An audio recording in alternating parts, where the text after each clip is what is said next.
Jungle.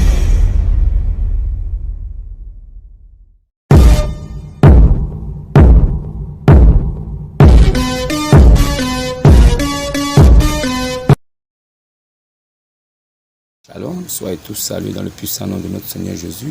Comme je le dis toujours, c'est le nom qui a été donné au-dessus de tout nom. Alors, si vous croyez en Jésus, vous êtes sauvés. Si vous ne croyez pas, vous êtes condamnés. Alors, moi, aujourd'hui, j'aimerais attirer votre attention sur quelque chose. Alors, aujourd'hui, nous rencontrons beaucoup de religieux, des menteurs, des personnes qui veulent nous faire croire à quelque chose qui est carrément une fabulation, une fabrication, une invention. Alors, moi, je suis là pour ramener les hommes à des faits, aux choses qui sont palpables, visibles, connues, écrites. Alors, si ce n'est pas écrit, alors c'est faux. Parce que vous devez toujours avoir à l'esprit, à poser les questions, c'est écrit où? Quel qu'en soit celui qui vient devant vous, quelle qu'en soit la personne qui vous aborde, quel qu'en soit son accoutrement, quel qu'en soit son paraître, alors vous devez avoir une seule question. Ce que vous dites, c'est écrit où? Ce que vous faites, où est-ce que c'est écrit? Donnez-nous les versets. Alors, sur cette base, vous pourriez faire tomber beaucoup de ces bandits spirituels, des personnes qui sont là pour vous amener à la perdition, et nous sommes là pour rétablir l'ordre. Alors, mon travail ici est de dénoncer sans faille et de ramener la vérité. Là où ils sont passés, ils ont sémé la mort. C'est de ramener la vie, mais tout en déracinant la mort qu'ils ont plantée dans vos esprits. Maintenant, regardez cette vidéo. Un soi-disant religieux de la religion de paix, qui vient mentir. Il dit de sa bouche que notre Dieu n'est pas un Dieu vampireux. Notre Dieu n'est pas un Dieu qui aime le sang. Notre Dieu est ceci, blablabla. Il raconte des bêtises. Il prend dans sa petite tête d'oiseau pour exposer Ismaël Aka, menteur de ton état, maudit. Ismaël Aka, ceux qui te suivent n'ont pas de cervelle. Déjà que toi, tu n'as pas de cervelle. Tu es un menteur. Et nous allons te dénoncer. Je vais te dénoncer jusqu'à tes derniers retranchements.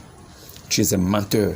Il dit, son Dieu, le Dieu Allah, il n'a pas besoin de sacrifice pour pardonner les péchés.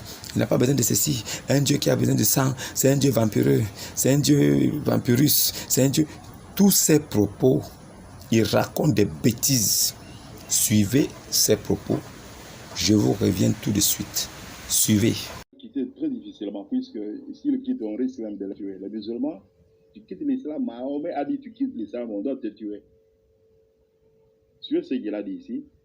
Il dit qu'en islam, on ne donne pas de sacrifice, tout ça. Suivez.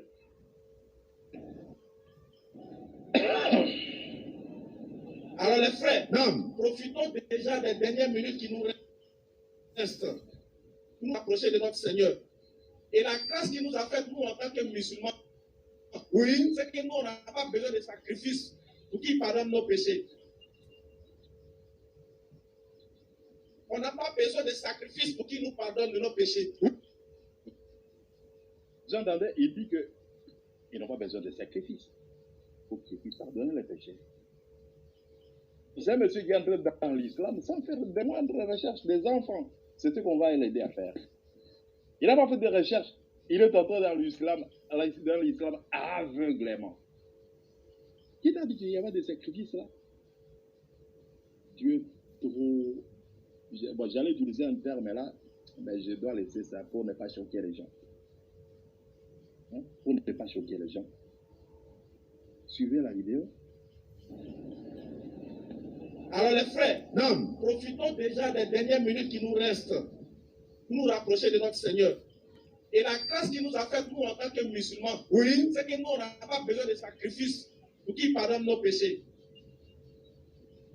On n'a pas besoin de sacrifice pour qu'il nous pardonne de nos péchés. Oui. Le sang n'a pas besoin de couler pour qu'il pardonne nos péchés. On n'a pas besoin d'immoler un agneau pour qu'il pardonne nos péchés. On n'a pas besoin de sacrifier des taureaux pour qu'il pardonne nos péchés. On n'a pas besoin de sacrifier un être humain pour qu'il pardonne nos péchés. On n'a pas besoin de jeter des sacrifices au carrefour pour qu'il pardonne nos péchés. On n'a pas besoin d'acheter des aliments pour les distribuer forcément pour que Dieu pardonne nos péchés. Tellement Dieu nous aime, il nous a donné le mois de Ramadan, durant lequel, lorsqu'on profère une parole de repentance, il reçoit cette parole, il transforme notre mauvaise action en bonne action. Voilà la bénédiction qu'Allah nous a faite en devenant musulmans. Non. Allah n'a pas besoin d'un sacrifice humain. Il n'a pas besoin que le sang de quelqu'un coule. Il n'a pas besoin que le sang animal coule. Dieu n'a pas besoin de ça. Il a juste besoin que tu reconnaisses que tu es pécheur et que tu fasses un mea culpa de tes péchés, de tes actions que tu as commises, afin que tu puisses revenir et te poser la question de savoir, est-ce que si mon âme venait à partir, est-ce que je serais apte à rentrer au paradis? Alors, vu que je me reproche moi-même d'avoir commis des actions qui ont déplu à mon Seigneur, alors je prends la résolution ferme de délaisser ce que je faisais. Donc, il fait un discours fleuve sur la bêtise. Si tu ne connais pas l'islam, tu entres là, on ne t'a pas bien enseigné, tu commences à dire tes théories. Non. Qui t'a ensorcelé? Qui a ensorcelé ces garçons ici? Suivez. Son Seigneur, en train d'implorer le pardon de son Seigneur, cette personne aura eu un pardon qui équivaut à 80 000, à 80 combien de jours là? 83 ans et 4 mois d'adoration. Imagine 83 ans et 4 mois de pardon. Voilà pourquoi chez nous les musulmans, le pardon ne réside pas. C'est-à-dire que le fait que Dieu accepte ton pardon, le fait que Dieu te bénisse et qu'il efface tes péchés, il ne te demande pas d'aller poser une action pour immoler une bête. La seule condition que Dieu te donne pour pouvoir accepter ton repentir, pour pouvoir effacer tes péchés, c'est le regret, c'est le repentir. Bon, voyez-vous, il a continué à la bêtise, puis c'est un garçon qui ne maîtrise rien, un menteur. Suivez, il a même taxé que Allah était un vampire. Allah, son Dieu, est un vampire. Vous allez suivre? Ne désespère pas. Reviens à lui, repentance sincère. Lui, pardonne tous les péchés. Vas-y, frère. L'un de ses attributs, c'est le pardonneur. Il pardonne, il s'est donné le nom le pardonneur. Il s'est attribué lui-même le pardon, sans sacrifice, sans effusion de sang. On a donc pas un Dieu qui est vampire. Un Dieu qui aime le sang, c'est un Dieu vampire. Vous suivez? Donc, dans l'islam, il n'y a pas de sacrifice. Allah n'a pas besoin de sang. Un Dieu qui aime le sang, c'est un Dieu vampire. Un Dieu qui aime les sacrifices. Suivez? Sans effusion de sang. On a donc pas un Dieu qui est vampire. Un Dieu qui aime le sang, c'est un Dieu vampire. C'est un vampirus. Il dit un vampirus. Un Dieu qui aime le sang, c'est un vampirus. Donc ce sont les enfants qui entrent dans l'islam. Peut-être il a assisté dans un débat où on a dit Jésus est Dieu, Jésus n'est pas Dieu, Jésus est Dieu, Jésus n'est pas Dieu. Oh. Et puis il fait la shahada. Il lève l'index droit. Ou par rapport à l'index gauche. Des histoires qui sont ramassées, je ne sais où. Et puis il commence à dire Ashahadu, là et là, blablabla. Et puis ils ajoutent quelque chose qui n'est même pas dans le Coran. Ashahadu, Muhammad Rasoul, blablabla.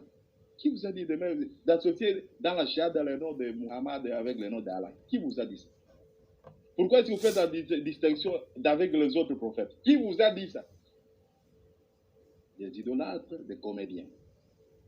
Tu as insisté dans un débat. Jésus est Dieu. Jésus n'est pas Dieu. Et je deviens musulman. Hey! Mais tu n'as pas fait de recherches. Puisque tu ne sais pas que Allah demande des sacrifices. Il aime les sacrifices. Nous allons le voir. On a compris un Dieu qui est vampire. Un Dieu qui aime le sang, c'est un Dieu vampire.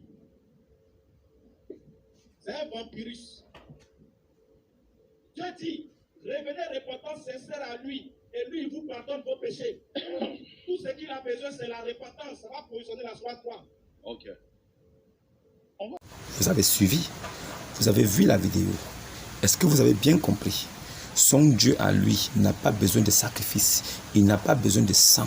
Son Dieu à lui est un Dieu qui a le pardon en lui. Si tu dis pardon, tu demandes pardon, alors tu es pardonné.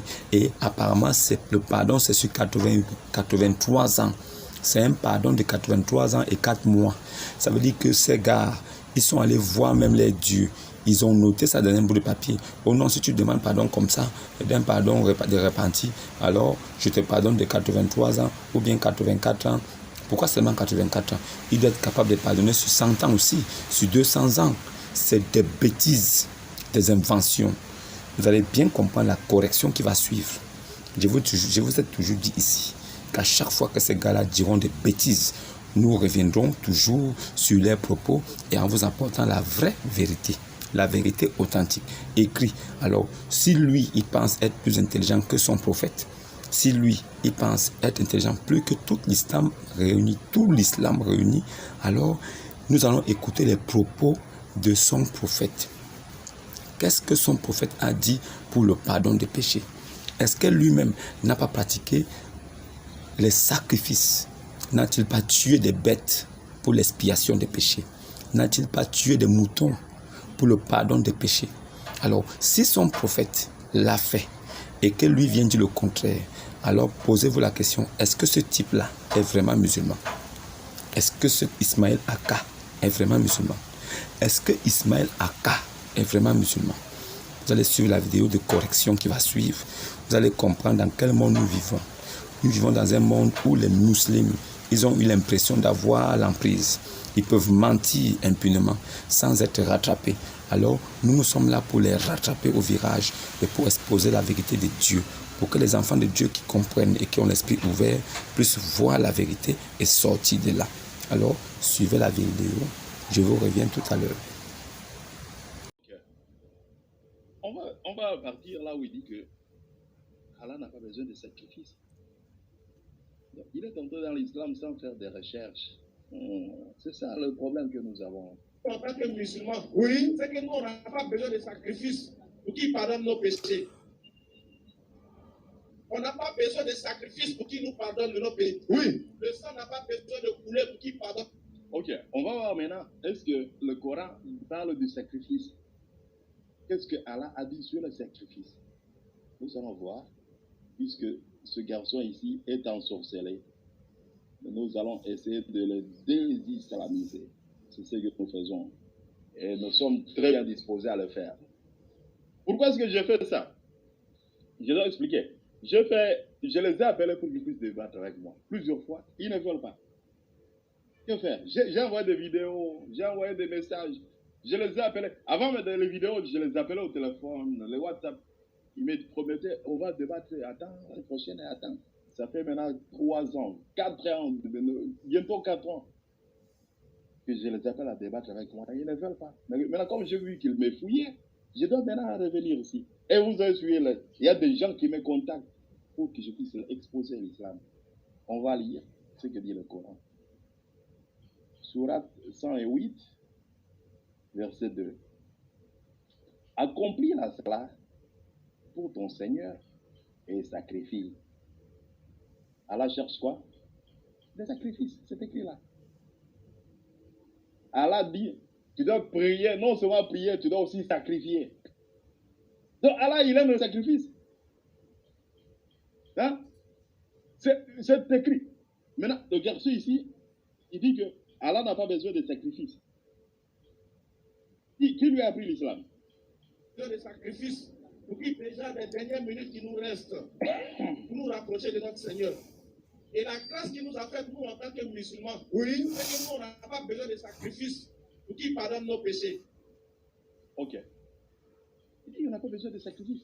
Allah dit, accomplis ça pour ton Seigneur et sacrifie. Tu dois donner le sacrifice. C'est écrit dans le Coran. Et d'ailleurs, pourquoi est-ce qu'Allah a dit ça? Puisque la Bible avait déjà dit, dans Hébreux, au chapitre 9, au verset 22, et presque tout, d'après la loi, est purifié avec du sang. Et sans effusion de sang, il n'y a pas de pardon. Dieu ne pardonne jamais sans le sang. Ça, c'est dans le livre des Hébreux. Il dit, d'après la loi, c'est la loi qui a dit ça, la loi de Moïse, dans Lévitique au chapitre 17. Car l'âme de la chair est dans le sang. Je vous l'ai donné sur l'autel afin qu'il serve d'expiation pour vos âmes, car c'est par l'âme que le sang fait l'expiation. Le sang fait l'expiation. Il n'y a pas de pardon sans effusion de sang. Le sang doit couler. Ça, c'était le prophète Moussa. Ça, c'est la Torah. Et eux disent prétendument que c'est Allah qui avait envoyé Moussa. Mais Moussa dit qu'il faut que le sang puisse couler. Et maintenant, Allah a répété la même pensée ici. La même pensée d'Allah Azawajal. Accomplir la salat pour ton Seigneur.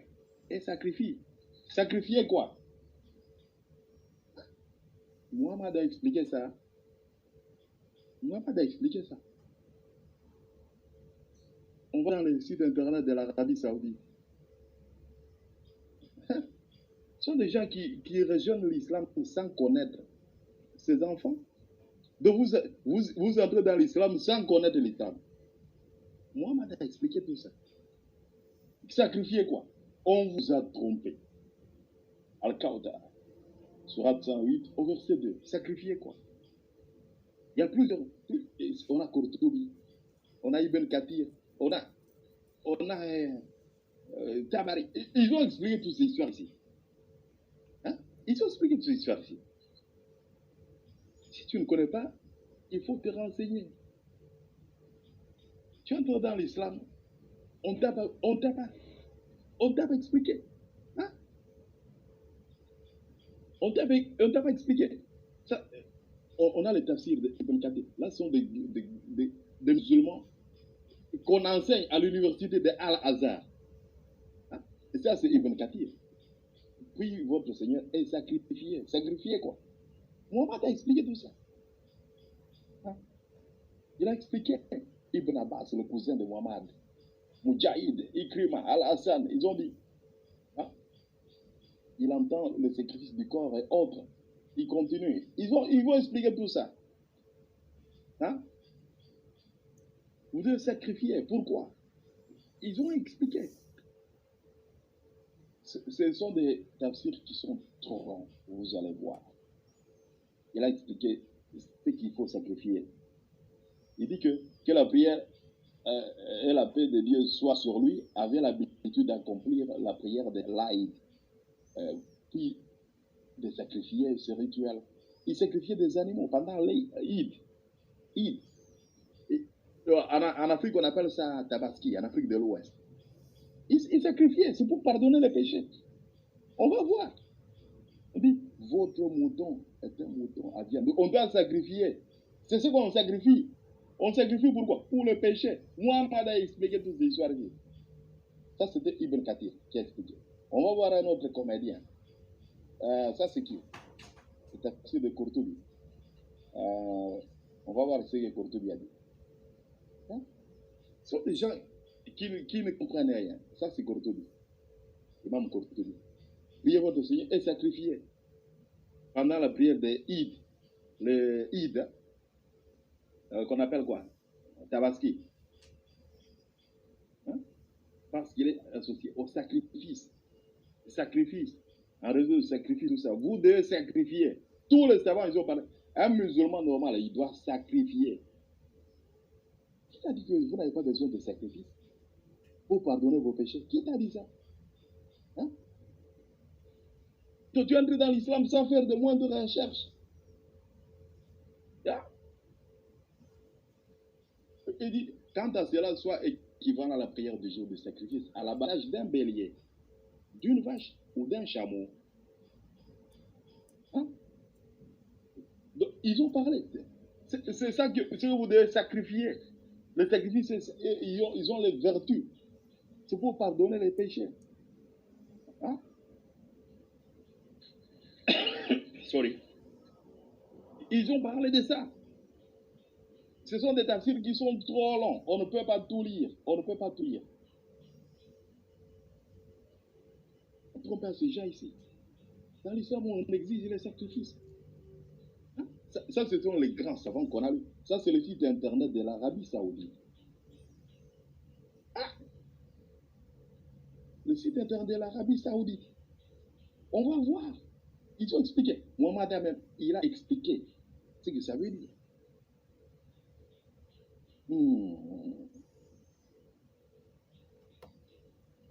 Attendez. On a ça. Ça, ce sont les hadiths de Mohamed lui-même. Muhammad, qui parle.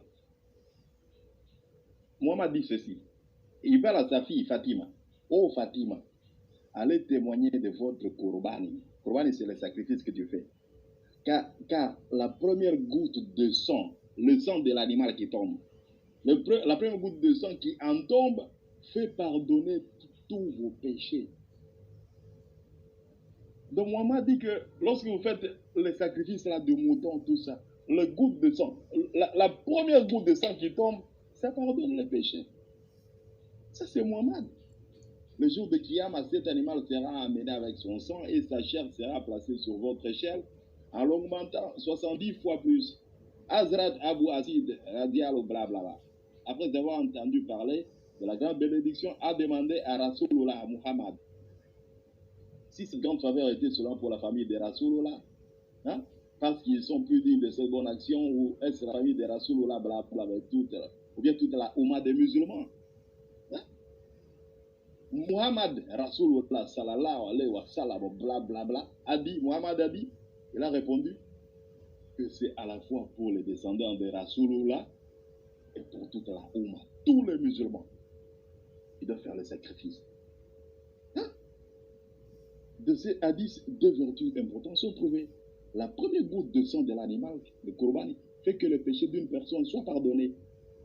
Et ses actions augmentent. Ça c'est Muhammad qui a expliqué toutes ces histoires ici. Hein? C'est Muhammad.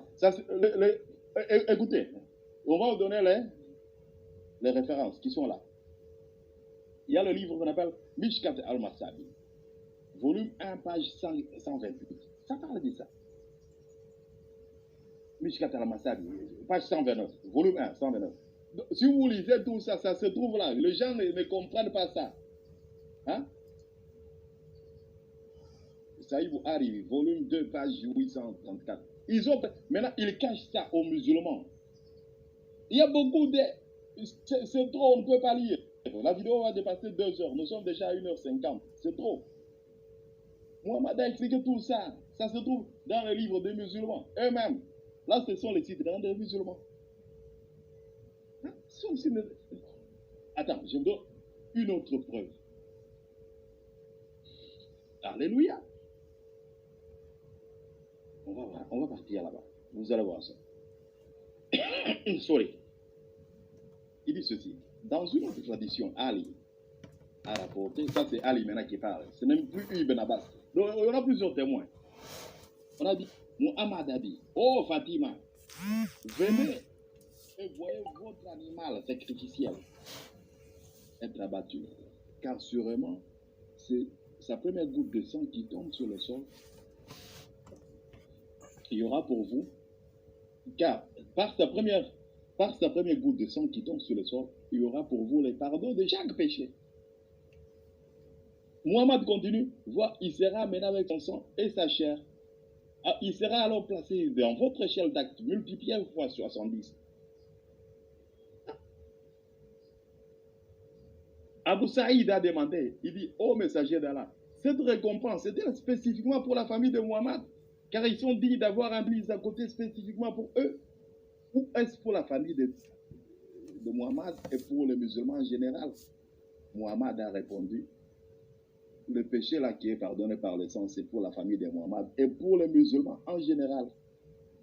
On a donné la référence 2 ici, hein? La référence 2 de quel livre? Donc il y a beaucoup de hadiths qui parlent de ça. Les sacrifices, c'est ce qui enlève les péchés. Il y a des hadiths. Ibn Majah a parlé de ça. Une narration similaire dans Tirmidhi, numéro 1493. La référence qu'on avait vue, c'était Targhib wa Tarhib, hadith numéro 3. Ibn Majah a aussi publié ça. Ahmad Hadith numéro 19, 303. Donc, il y a beaucoup de livres, les musulmans, c'est eux qui ne lisent pas. Hein? C'est eux qui ne lisent pas. Ça, sur les sites internet des musulmans, ce n'est pas nous, les chrétiens. Si vous ne lisez pas, c'est votre affaire. Et maintenant, à parler comme un homme ensorcelé, écoutez. Il nous reste pour nous rapprocher de notre Seigneur. Et la fait nous en tant que Oui. c'est que nous, on n'a pas besoin de sacrifice. On n'a pas besoin de sacrifice pour quitter nos péchés. Oui. Le sang n'a pas coulé dans nos péchés. Bon, vous voyez, c'est un garçon qui est entré dans l'islam sans connaître l'âme. Il faut être bête pour dire des choses comme ça. Donc, il ne connaît même pas l'islam. Hein? Pourquoi est-ce qu'il y a des gens comme ça dans ce monde ici? Hein? Donc, il ne connaît même pas. Qu'est-ce que Mohamed a dit?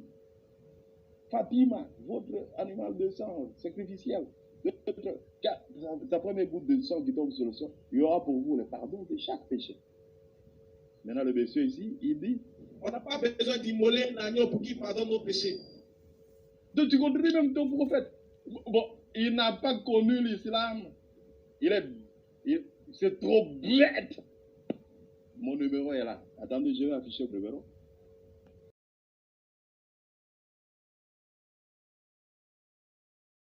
Frère, vous avez suivi la correction magistrale.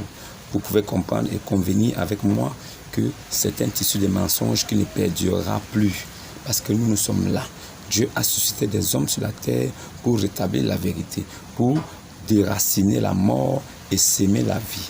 Le travail que nous faisons, c'est un travail colossal qui permettra aux enfants de Dieu, égarés dans des doctrines des hommes, égarés dans des religions des hommes, de ressortir de là et de revenir à la religion authentique de Dieu. Jésus-Christ est venu sur la terre. Les gens posent la question, est-ce que Dieu peut s'envoyer lui-même? Je vous réponds ici, oui, Dieu s'envoie lui-même. Dieu peut s'envoyer lui-même. Alors Jésus disait, mon Père, votre Père, mon Dieu, votre Dieu. Qu'est-ce que cela signifie? Qu'est-ce que signifie Dieu? Dieu signifie sujet d'adoration. Alors, quand Jésus est dans cette position d'adorer, alors il est le Dieu Tout-Puissant. Il est le Père éternel. Mais quand il quitte sa position d'éternité, étant esprit qu'il est, puisque l'homme a été formé, l'homme a été créé à l'image de Dieu, esprit, puis formé pour être visible. Alors si l'homme a été créé à l'image de Dieu, invisible, esprit, formé plus tard pour être visible, nous sous-entendons alors que Dieu lui-même, il est esprit invisible. Alors l'esprit invisible qui est Christ quitte sa position d'éternité et rentre dans le monde. Comment faire pour être visible face à sa créature? S'il vient à l'état invisible, nous ne pouvons le voir. Alors, il emprunte un corps chair et il rentre dans le monde. Et il dit que vous saurez, vous, les enfants, vous, mes créatures, que l'Éternel m'a envoyé vers vous. Que la position que j'ai d'adorer de Dieu là, quand je quitte de là-bas pour venir vers vous, alors je m'envoie moi-même pour devenir fils de Dieu. Fils de Dieu signifie l'Esprit de Dieu dans un corps, signifie Dieu est venu sur la terre. C'est ce que signifie fils de Dieu. Alors, comprenez une chose. Si Dieu, lui-même l'Éternel, peut s'envoyer sur la terre, c'est que Jésus, qui est Dieu et l'Éternel, s'est envoyé aussi lui-même. Alors, ne confondez rien.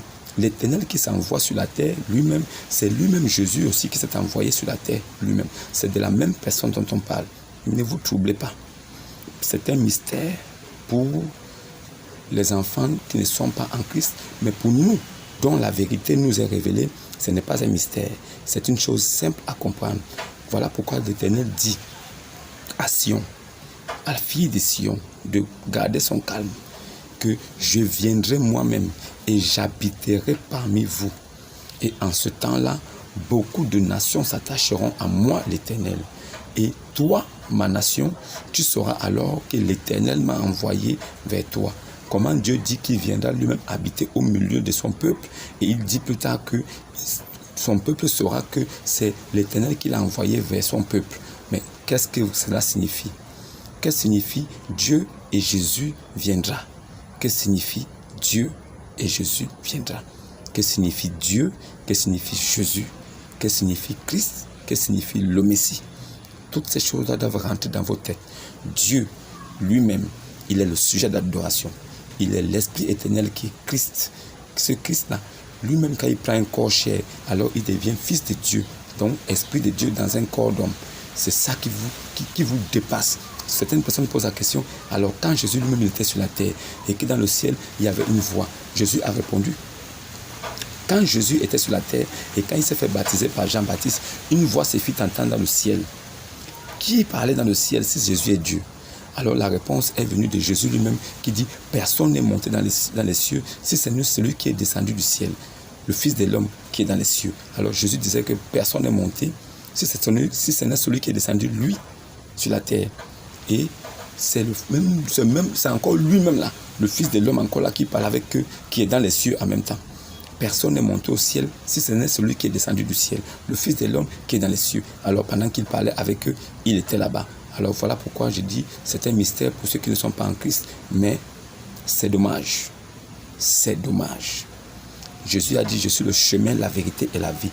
Nul ne vient au Père que par moi. Ça veut dire que celui qui ne croit pas en Jésus n'ira pas au ciel. Ce n'est pas la peine d'adorer Marie, mère de Dieu. Ça n'ira nulle part.